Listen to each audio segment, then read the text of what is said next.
You ever stop and think about the choices you have when you're shopping? I mean, why is it that for some things you have a ton of options, and for others, well, not so much? It's not random. There's actually a powerful economic logic behind it all, and it dictates just how much competition exists in any given industry.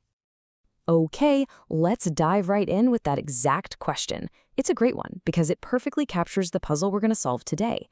The answer lies in something economists call market structure, and trust me, by the end of this, you are going to see your grocery store and your utility bills in a totally new light. So here's the big idea. Markets aren't just, competitive or not competitive. It's not that black and white. Instead, they exist along a spectrum. Think of it like a sliding scale. On one end, you've got a massive number of tiny companies, and on the other, a single solitary giant. To put a formal name on it, this is what we're talking about. Market structure. The best way to think about it is like a blueprint for an industry.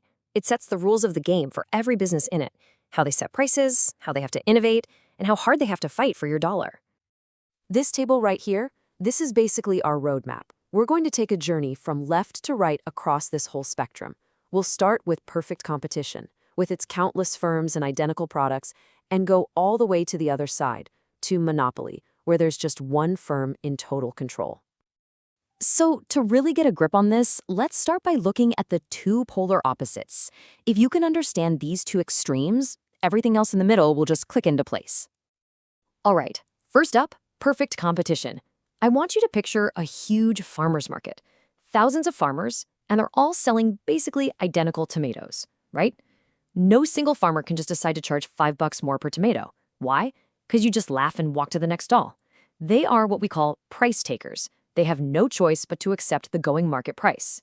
This is why something like agriculture is the classic example. And this quote from a Reddit user of all places just nails it. Pure, perfect competition is kind of like a frictionless surface in physics. It doesn't really exist in the real world, but as a model, it is an incredibly useful benchmark for understanding how a totally free and open market is supposed to work. Now let's swing to the complete opposite end of the spectrum, a monopoly. Here, there's just one seller, period. Think about a drug company that has an ironclad patent on a life-saving new medicine, or your local water company. There are massive barriers, like that patent or the insane cost of building a citywide water system, that make it impossible for anyone else to even try to compete. This firm isn't a price taker, no, it's a price maker. So when you boil it all down, the crucial difference here is power. In perfect competition, firms are totally powerless over the price. In a monopoly, that one firm has all the power. And check out that last line. In competition, price equals the marginal cost, basically what it costs to make one more unit. But in a monopoly, the price is always set higher than that marginal cost. And that gap, well, that's where all their extra profit comes from. Okay, so we've seen the two extremes. But let's be honest. Most of the businesses you and I deal with every single day live in the fascinating, messy middle. So let's start with a side that feels a little more competitive. This is called monopolistic competition, and honestly, the name gives the whole game away. It's got the competition part because there are lots of firms, and it's pretty easy for new ones to jump in. But it also has that monopolistic element because each company is selling a product that is just a little bit different from everyone else's. And the absolute best way to picture this, just think of any aisle in the grocery store. The cereal aisle, the toothpaste aisle, coffee, you name it. You have tons and tons of choices. But they aren't all exactly the same, are they? This is where branding and advertising become everything. You see, Crest isn't just selling you toothpaste. It's selling cavity protection. Colgate is selling whitening. Each one is desperately trying to convince you that their product is special, that it's unique. And that little bit of differentiation, it gives each one a tiny mini monopoly over its specific brand, which lets them charge just a little bit more than their competitors. All right, let's slide over to the other side of the middle. This is where things start to feel a lot less competitive, a world where a handful of huge players call all the shots. Welcome to the oligopoly. The key word you need to remember here is few. A small number of very large firms dominate the entire market. And because there are so few of them, they are intensely interdependent. Every single move one company makes creates a massive ripple effect that hits all the others. And there it is. This is the answer to our question from the very beginning. Your internet service is a classic oligopoly.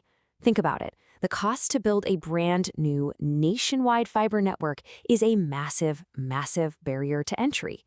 So you're left with a few giants who are constantly watching each other like hawks. If one of them lowers its price, you can bet the others are going to react, or they'll start losing customers fast. So how do these firms actually compete when they're locked in this strategic dance? Well, it's less about simple supply and demand and way more like a high-stakes chess match. To understand their decisions, economists use this amazing framework called game theory, which is literally the study of strategy. And the most famous example in all of game theory perfectly explains the tough spot these companies are in.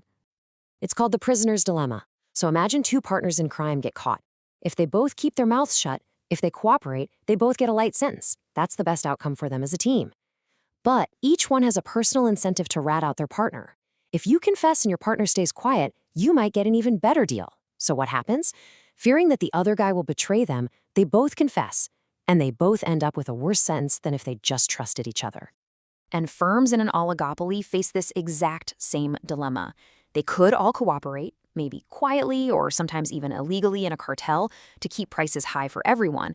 But there's always this huge temptation for one company to cheat the system, cut its prices just a little bit, and steal a ton of customers from its rivals. And that can trigger a brutal price war where everybody loses.